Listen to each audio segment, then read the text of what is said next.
This board is on the general subject of questioning. Questioning is the way we all learn, obviously. And you never really want to put the brakes on questioning too much. On the other hand, some people take questioning to the point of being a crutch. So I want to go through the board real quick here. So questioning, is it for clarification or is it for fog distortion?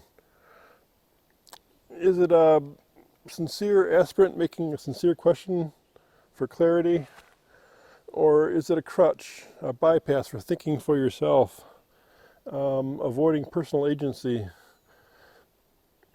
decay of self-reliance, self-trust? Then the other really bad thing about too much questioning is the formation of dogma. People will ask some master questions that are sometimes beyond what they should really ask the guy. Do you want to ask Gandhi about playing a video game or something like that?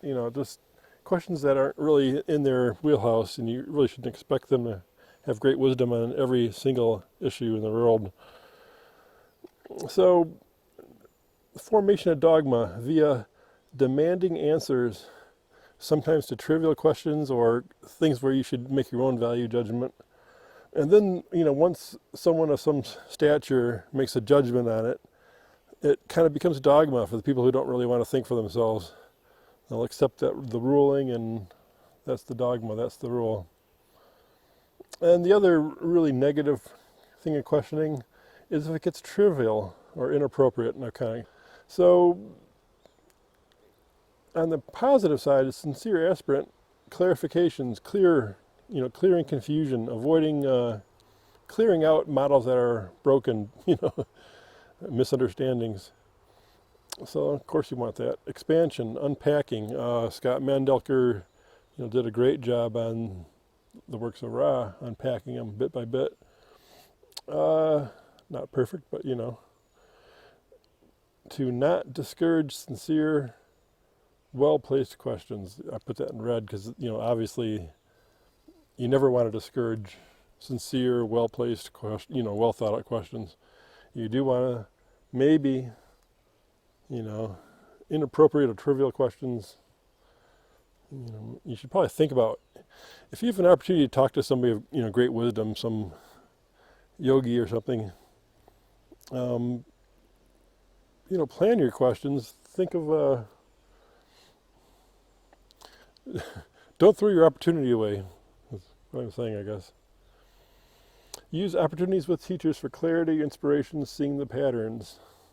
Not for dogma decisions, value decisions that you should make yourself, judgments, non-spiritual issues, trivial curiosities, etc. In a moment, anyone can be your teacher. A little reminder there at the end. In a moment, anyone in a situation, the person next to you may be your teacher. They may not even know they're teaching you something. And what I write real light. What questions this is like the meta message over here in pink here. What questions should only be answered by self? Yeah, a lot of questions, in my opinion, should only be answered by self. Don't let someone else dictate your sense of spirituality, your sense of what's right and wrong, your sense of basically your core beliefs. Accept what people say, but then measure it and